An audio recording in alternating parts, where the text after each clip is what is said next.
नमस्कार, मैं पंडित सतवंश शर्मा ज्योतिष संसार द्वितीय देखने वाले सभी दर्शकों का हार्दिक स्वागत करता हूं। प्रिय दर्शकों, जैसे कि हमारी बात चल रही है कि क्या ज्योतिष एक साइंस है या ज्योतिष एक अध्यात्म है। ज्योतिष के द्वारा बताए गए रत्न कुछ काम करते हैं या नहीं, या ज्योतिष के द्वारा बताए गए उपाय कुछ काम करते हैं या नहीं, ये सब जाने आप मेरे साथ मेरे इस प्रोग्राम में, जिसका नाम है ज्योतिष संसार द्वितीय। जैसे हमारी पिछले दिनों बात चल रही थी राहु को लेकर कि राहु तुला राशि में प्रवेश कर चुके हैं। मेष लगन से लेकर मीन लगन तक मैंने आपको बताया कि राहु का प्रभाव हमारी ज़िंदगी के ऊपर क्या रहेगा, क्या नुकसान करेगा, क्या फ़ायदा करेगा, किन किन लोगों को नुकसान होगा, किन किन लोगों को फ़ायदा होगा, और जिनको नुकसान होगा उसका बचाव क्या है, और जिनको फ़ायदा होगा तो उससे और अधिक फ़ायदा लेने के लिए कौन से मंत्र, कौन से यंत्र घर में स्थापित करें या कौन सा जाप करें कि जिससे कि राहु प्रसन्न रहे और आप सभी के काम बनते जाएं। तो आइए आज बात करते हैं केतु महाराज की। केतु गोचर में विराजमान है मेष राशि में। मेष राशि मंगल की राशि।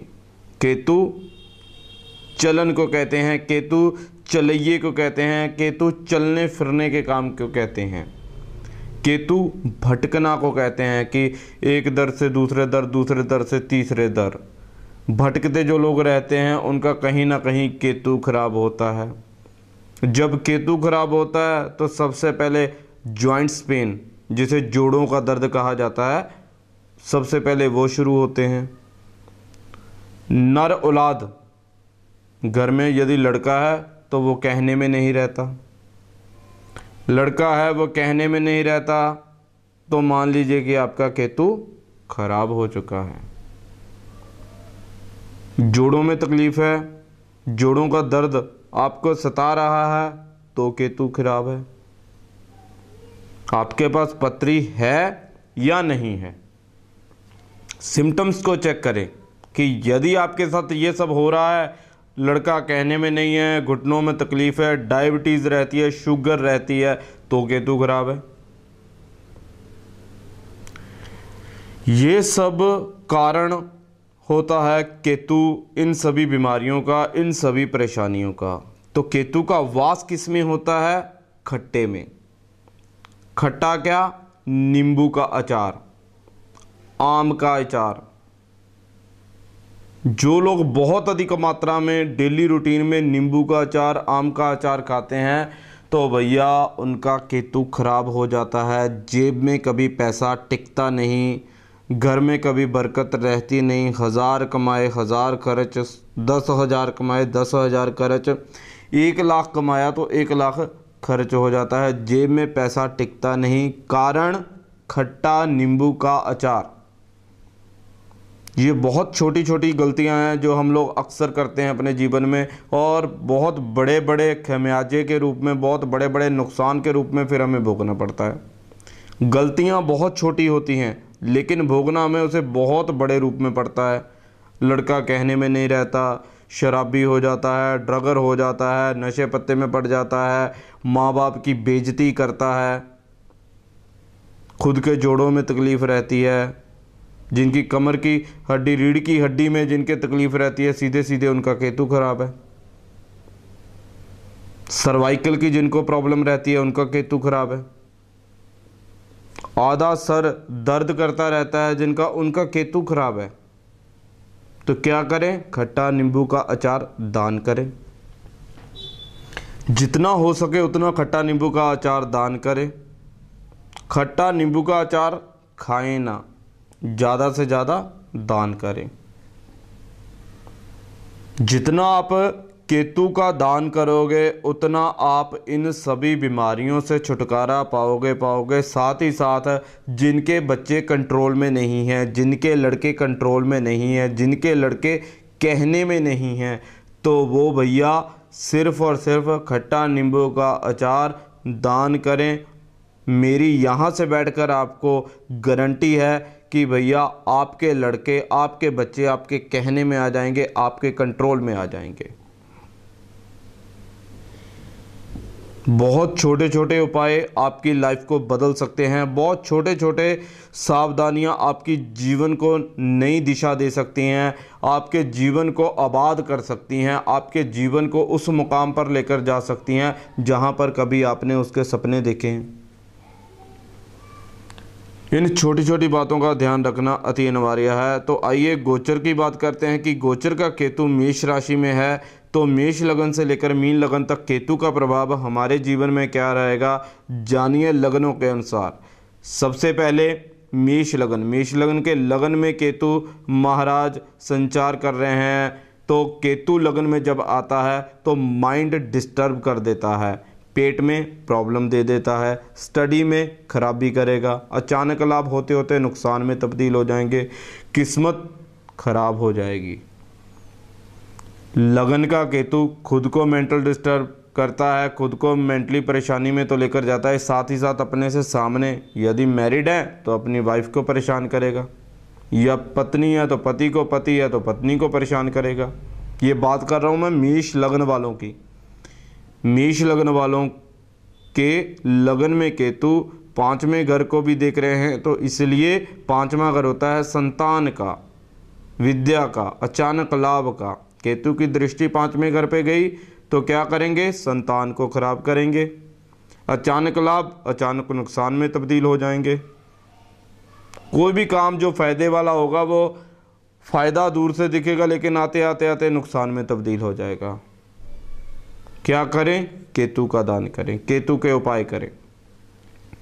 वृष लगन के 12वें घर में केतु महाराज चल रहे हैं, तो 12वां घर होता है निद्रा अवस्था का, बेड प्लेयर का, सोने का, बेडरूम जिसे कहा जाता है वो होता है 12वां घर। सुख की नींद होता है 12वां घर। केतु महाराज अगर यहाँ पर विराजमान है, अगर यहाँ पे गोचर के भ्रमण करते आपकी पत्री में आ गए, या बाय बर्थ किसी की पत्री में केतु महाराज 12वें घर में हुए, तो उसकी रात की नींद उड़ जाएगी। चाहे वो लेनदार की टेंशन हो, चाहे देनदार की टेंशन हो, कर्जे की टेंशन हो, बैंक की टेंशन हो, लोन की टेंशन हो, रोग से ग्रसित होकर आदमी रात रात भर जाग सकता है। कोई रोग उनको सता सकता है, पेट की पथरी उनको सता सकती है, पेट का ऑपरेशन हो सकता है, कारण कोई भी हो। कहने का भाव, केतु जब 12वें भाव में आता है तो रात की नींद उड़ा देता है। मिथुन लगन के 11वें भाव में केतु महाराज विराजमान है गोचर के, तो 11वां घर होता है आय लाभ यश का, आय लाभ यश का, साथ ही साथ बड़े भाइयों का। केतु 11वें घर में बैठकर अलगाव पैदा करेगा, सेपरेशन पैदा करेगा अपने बड़े भाइयों से, अपने से बड़ों से अलगाव पैदा करेगा, सेपरेशन पैदा करेगा। आय लाभ यश हानि में तब्दील हो जाएंगे, होते होते लाभ आपके नुकसान में चले जाएंगे। कमाई करने के लिए आपको खून पसीना एक करना पड़ सकता है। ये बात कर रहा हूं मैं मिथुन लगन वालों की। आगे बात करते हैं कर्क लगन वालों की। कर्क लगन के 10वें घर में संचार कर रहे हैं केतु महाराज, तो कर्क लगन वालों के लिए एक बात है कि आजकल उनकी जॉब चेंज हो सकती है। अगर कोई काम कर रहे हैं तो काम में तब्दीली आ सकती है, कोई नया काम खुल सकता है, या यूं कहें कि पुराना काम बंद करके कोई नया काम खोल सकते हैं। केतु जब 10वें घर में होता है उसके पिता को बहुत परेशानी आती है। तो कर्क लगन वालों के किसी अगर घर में बच्चे की कर्क लगन की पत्री है तो उसके पिता को परेशानी का सामना करना पड़ सकता है। इसलिए मैं हमेशा आपको एक बात कहता हूं, जब भी आप मेरे पास आएँ अपनी पत्री तो साथ में लाएं, साथ ही सबसे अपने घर में जो छोटा बच्चा है उसकी पत्री साथ लेकर आएं, क्योंकि जो छोटा बच्चा होता है उसकी पत्री में जो ग्रह आकर रुक जाते हैं वो अपने माँ बाप के ऊपर, दादा दादी के ऊपर, ताया ताई के ऊपर असर करना शुरू कर देते हैं। हम अपनी पत्री के राजयोग उठाकर घूमते हैं कि मेरी पत्री में तो जी गजकेसरी योग है, मेरी पत्री में तो बुध आदित्य योग है, मेरी पत्री में तो ये योग है, मेरी पत्री में फलाना योग है, लेकिन काम क्यों नहीं कर रहे।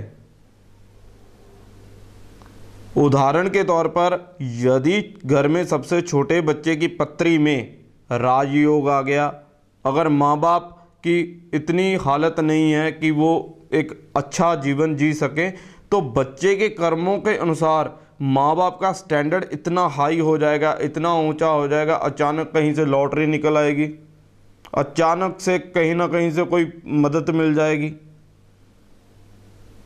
अचानक अगर छोटे बच्चे की पत्री में राजयोग आ गया कि भैया इसने तो गाड़ियों में घूमना है और माँ बाप हों साइकिल पे, तो क्या होगा, अचानक लाभ होगा, अचानक लॉटरी निकलेगी।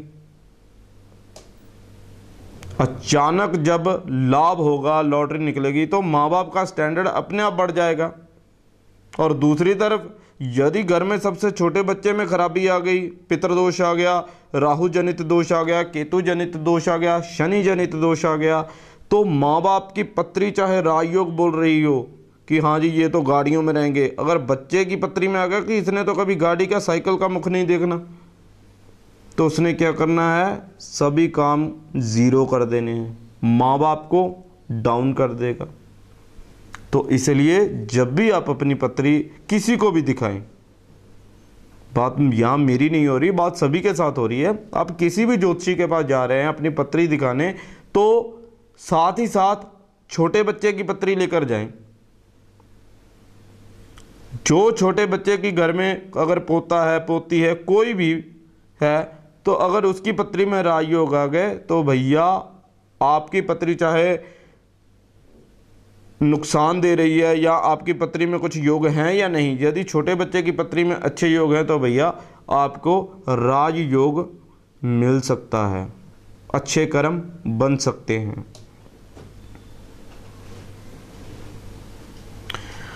तो जहाँ पर मैं बात कर रहा था केतु महाराज की कि केतु 10वें घर में विराजमान हैं कर्क लग्न वालों के, ये तो था 10वें घर में केतु का वास कि पिता को परेशानी, अगर स्वयं कर्म कर रहे हैं, काम कर रहे हैं, जॉब में है, बिजनेस में है, तो भैया इन दिनों में बिजनेस में नुकसान हो सकता है, दूर देश में जाकर विदेश रहना पड़ सकता है, जन्म स्थान छोड़ने के आपके दिन बने हुए हैं। तो आगे बात करते हैं सिंह लग्न वालों की। सिंह लग्न वालों के 9वें घर में चल रहे हैं केतु महाराज। 9वां घर धर्म का घर, 9वां घर भाग्य का घर और 9वां घर यात्रा का घर। यदि 9वें घर में अब केतु महाराज हैं, तो केतु की सबसे पहली दृष्टि उनके लगन पे होगी, अर्थात स्वयं पे होगी। स्वयं पे केतु की दृष्टि होने से फेस पे कहीं ना कहीं चोट लग सकती है, फेस पे चोट लग सकती है, एक्सीडेंट के योग बने हुए हैं। और 7वीं दृष्टि इनके तीसरे घर में है। तीसरा घर होता है भाइयों का, पराक्रम का और एफर्ट्स का, जितने भी ये ज़िंदगी में करते हैं। केतु जहाँ पर देखता है वहाँ पर अलगाव पैदा करता है, तो जहाँ पर अपने से छोटे भाई बहनों के साथ इनका अलगाव हो सकता है, मनमुटाव हो सकता है, ये यहाँ पर नुकसान दे सकते हैं केतु महाराज इनको तीसरे घर में। और कोई भी ये मेहनत वाला काम करेंगे तो भैया नुकसान में जाएंगे। अभी इनके लिए समय मेहनत वाला नहीं है। और अंततः केतु की जो दृष्टि इनके 5वें घर में पड़ रही है, 5वां घर होता है, जैसे मैंने आपको कहा कि अचानक लाभ का, सुख सुविधाओं का, प्रेम का, स्टडी का, तो ये इन सभी के लिए भी केतु महाराज की दृष्टि कुछ खास अच्छी नहीं है। यहाँ पर नुकसान करेगी, झूठे ब्लेम में फंसाएगी, काम किसी और ने किया, नाम इनका आ जाएगा, बदनामी इनको फ्री की मिल जाएगी। तो ज़रा सावधान रहें।